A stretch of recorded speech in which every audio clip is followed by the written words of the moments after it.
HBO has begun casting on their Game of Thrones prequel. It's going to be called House of the Dragon. Now, it's based on George R.R. Martin's Fire and Blood. And the good news is that I hear he's intimately involved in the production of this prequel. Now, that's good and bad. The good news is that we probably won't have any of the problems we had with Dumb and Dumber. And I'm talking about the guys that did Game of Thrones or who adapted Game of Thrones for television.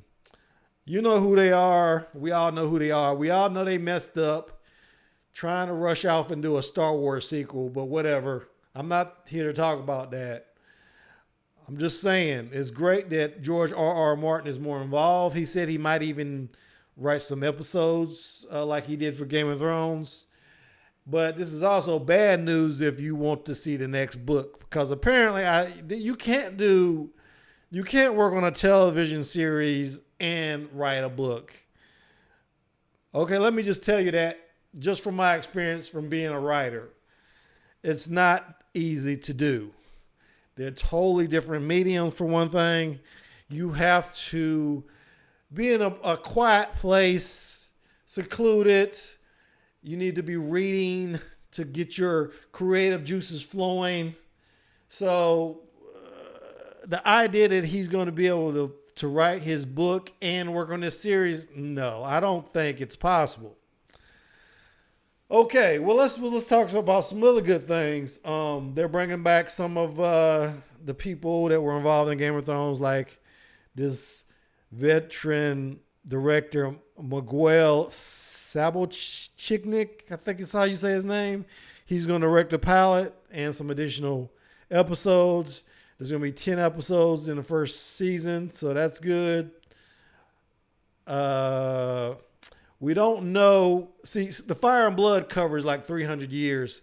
It covers from Aegon's conquest all the way to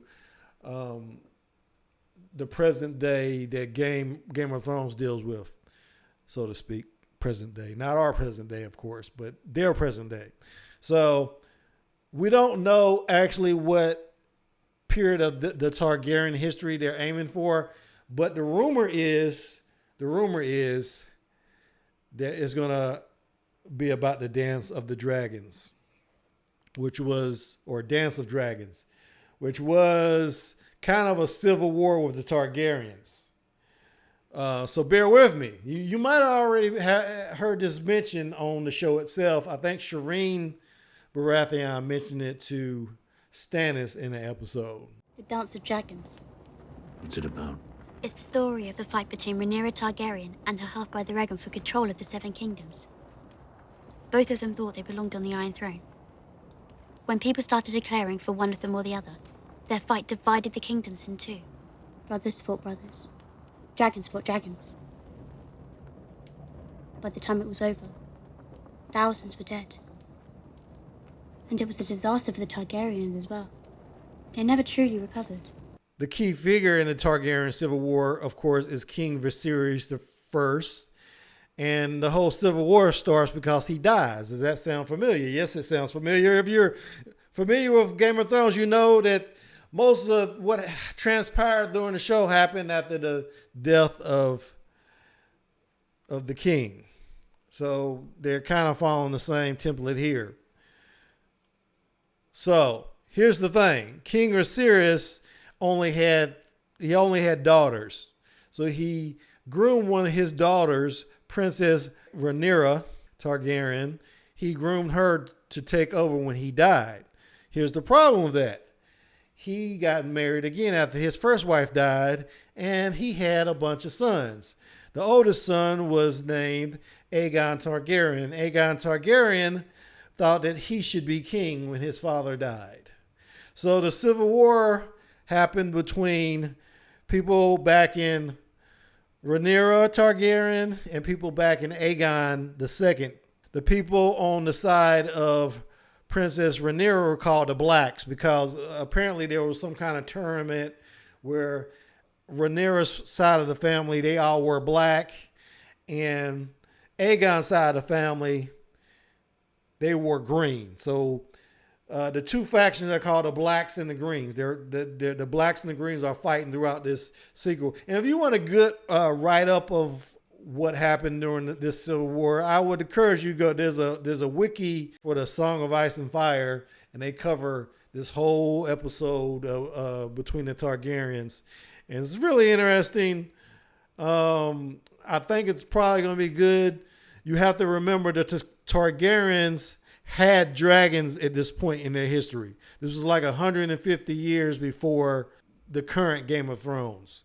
So they still had dragons. So the fact that they have dragons, and these are huge dragons, these are trained dragons, and both sides have the dragons. It's not a one-sided deal like we saw with Daenerys Targaryen and what she did with, her dragons near the end of the series.